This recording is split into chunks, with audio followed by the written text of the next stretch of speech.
Hello students, welcome back to my channel again. So students, आज हम बात करेंगे डिस्काउंट्स के बारे में। ओके, ये बहुत ही वेल नोन टॉपिक है और इसके बारे में हर कोई जानता है। ओके, जब भी आप शॉपिंग करने जाते हैं तो आप डिस्काउंट्स हमेशा एक्सपेक्ट करते हैं कि आपको डिस्काउंट्स मिले। कभी कभार हमें बिना मांगे भी डिस्काउंट्स मिल जाते हैं। ओके, सो अब जैसे डिस्काउंट के बारे में तो हम जानते हैं, बट इसको अकाउंटिंग ट्रीटमेंट कैसा दिया जाता है या फिर इसकी जो एज अ बिजनेस डीलर इसके साथ में कैसे डील किया जाता है जब बात हम डिस्काउंट्स दे रहे हैं और अपनी बुक में रिकॉर्डिंग की बात आती है। ओके, तो ये सब हम आज डिटेल में देखने वाले हैं।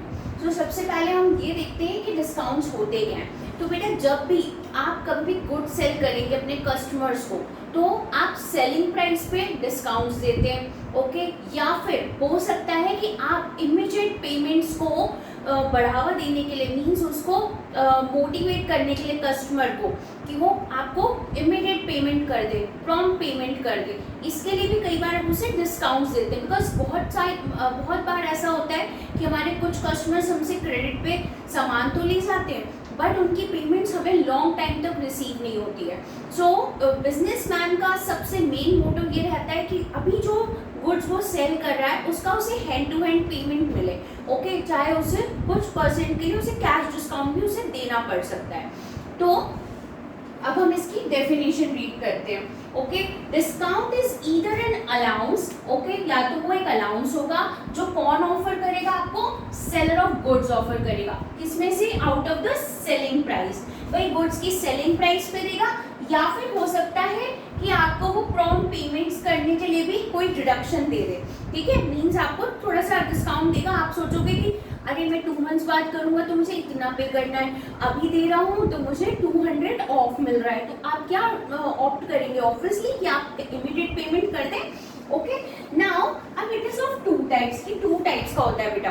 First is trade discount and second one is cash discount. तो जो ट्रेड डिस्काउंट होता है ना, वो आपको सेलर कैटलॉग प्राइस पे देता है। ठीक है, वो मतलब एक फिक्स परसेंटेज होती है और जब वो आपको ये डिस्काउंट्स देता है तो वो किसी प्रॉम्प्ट पेमेंट के लिए नहीं दे रहा है, वो ये डिस्काउंट सब कस्टमर्स के लिए अवेलेबल कर रहा है। ओके, अब ये जो ट्रेड डिस्काउंट है ये हमारी बुक्स में कभी भी रिकॉर्ड नहीं होता। क्यों नहीं रिकॉर्ड होता?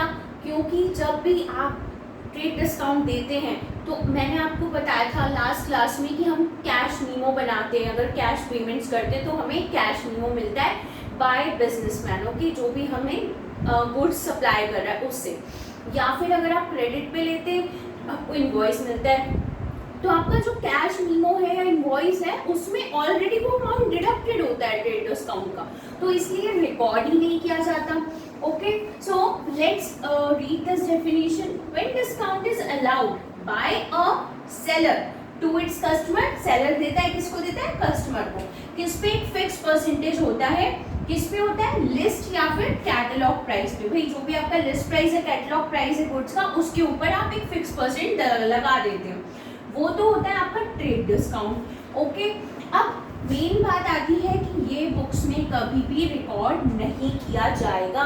मीन्स जब आप जर्नल एंट्रीज करेंगे तो आप ट्रेड डिस्काउंट को कभी भी शो नहीं करते हैं। मीन्स अगर आप उसका सेलिंग प्राइस की एंट्री कर रहे हैं ना, तो आप उसका ट्रेड डिस्काउंट डिडक्ट करके पहले ही आप उसको शो करेंगे।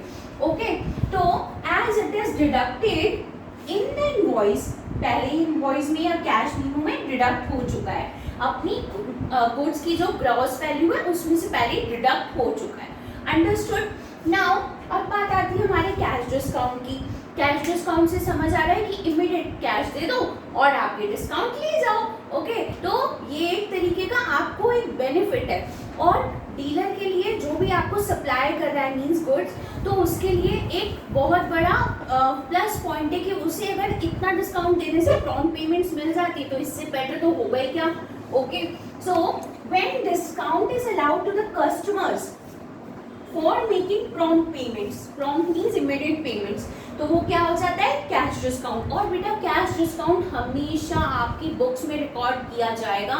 मीन्स आप उसकी जर्नल एंट्री जब करेंगे ना तो आपको cash discount, debit, cash discount, credit, ये सब आपको शो करना होता है। ओके, तो it will be always recorded in the books of accounts. Okay, so now now we are going to talk about rebate. Okay, आपने डिस्काउंट्स के बारे में जाना, trade discount and cash discount. अब रीबेट क्या होता है ये भी देखते हैं। सो बेटा, ये जब आप रिबेट्स आपको तब देता है कोई भी बिजनेसमैन जब गुड्स बिक जाते हैं, और बेचने के बाद में जब आप अपने घर पर जाकर के देखेंगे कि गुड्स में कोई डिफेक्ट है या फिर वो पुअर क्वालिटी के आ गए, या फिर उसको जैसा स्पेसिफाइड किया गया है, मीन्स उसकी जैसी क्वालिटी बताई गई है, ओके, वो एज पर स्पेसिफिकेशंस है ही नहीं, तो आप क्या करेंगे, ये इन्फॉर्मेशन किसे देंगे, उस बिजनेसमैन को जिससे आपने वो गुड्स परचेज किए थे।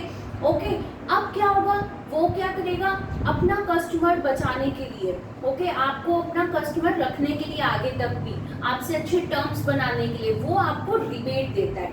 ओके, तो वो कैश डिस्काउंट अलग हो गया, ट्रेड डिस्काउंट अलग हो गया आपका, पर रिबेट इज डिफरेंट। ओके, तो ट्रेड डिस्काउंट तो वो हर किसी को दे रहा था, ओके, कैश डिस्काउंट उसने प्रॉम्प्ट पेमेंट्स के लिए दिया। अब जो रिबेट है वो हर कस्टमर को नहीं दिया जाता है, बिकॉज हर कस्टमर के पास में गलत क्वालिटी के गुड्स तो जाएंगे नहीं, तो जिस पर जाते हैं, ओके, उससे अपने टर्म्स को बचाने के लिए वो ऐसा एक्शन लेता है और वो रिबेट देता है। ओके, तो वो रिबेट अब कितना भी परसेंट हो सकता है, वो अकॉर्डिंग टू द बिजनेसमैन ही होगा, इसका कोई स्पेसिफाइड रेट नहीं होता है। Okay, understood. सो अब हम इसे देख लेते हैं। It is a reduction in the value of goods sold allowed by the seller after the goods have been sold। Goods बिक गए, उसके बाद में ये रिबेट दी जाती है if the goods quality is not that good, okay, which was specified। आप लोग बेच के टाइम जब उसने जो भी स्पेसिफाई किया था उस स्पेसिफिकेशंस के हिसाब से वो गुड्स नहीं निकले। अंडरस्टूड। नाउ अब हम बात करते हैं गुड्स एंड सर्विस टैक्स की। भाई ये तो टर्म इतनी ज़्यादा हम लोग चलन में है कि हम लोग सब जानते हैं इसके बारे में। ओके, सो जीएसटी सबको पता है, जब भी आप कुछ भी खरीद कर लाते हैं तो आप क्या पे करके आते हैं, साथ में जीएसटी पे करके आते हैं। ओके, सो आपके बिल्स में भी यही है, लिखा होता है आराम से, आपको सबकी चीज़ों की भी पता है कि हर चीज़ का एक स्टैंडर्ड रेट है, हर किसी चीज़ पे डिफरेंट रेट से जीएसटी चार्ज किया जाता है। ओके, किसी का कोई पर्टिकुलर रेट नहीं होता है। तो जीएसटी होता क्या है ये भी देख लेते हैं। भाई पहले ना गवर्नमेंट ने बहुत सारे इनडायरेक्ट टैक्सेस लगाए हुए थे। ओके, आपका सेल्स टैक्स हो गया, सर्विस टैक्स हो गया, वैट हो गया। VAT means value added tax. पहले अकाउंट्स में वैल्यू एडेड टैक्स के ऊपर भी क्वेश्चंस आते थे, बिकॉज ये चलता था, उस टाइम पे टैक्स चार्ज किया जाता था। बट जब से जीएसटी आया, सो वैट, आपका sales tax, service tax, means हमारे ये जो बहुत सारे टैक्सेस थे ना जिन्हें हमें कैलकुलेट करना पड़ता था, आपका काम बिल्कुल आधा हो गया। ओके, सारे इनडायरेक्ट टैक्सेस को हटा के गवर्नमेंट ने सारे टैक्स एक ही चीज़ में मर्ज कर दिया, और वो है GST, goods and service tax.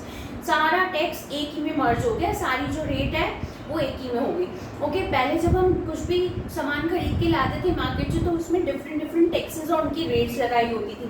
But अब आप क्या सिर्फ पे करते हैं, जीएसटी पे करते हैं। अगर आप बिजनेसमैन हैं, ओके, तो आप क्या करेंगे, सामान जब परचेज करके लाते हैं तो आप जीएसटी पे करके आते हैं, पर वही सामान जब आप अपने कस्टमर्स को बेचेंगे तो क्या करेंगे, आप जीएसटी लेंगे।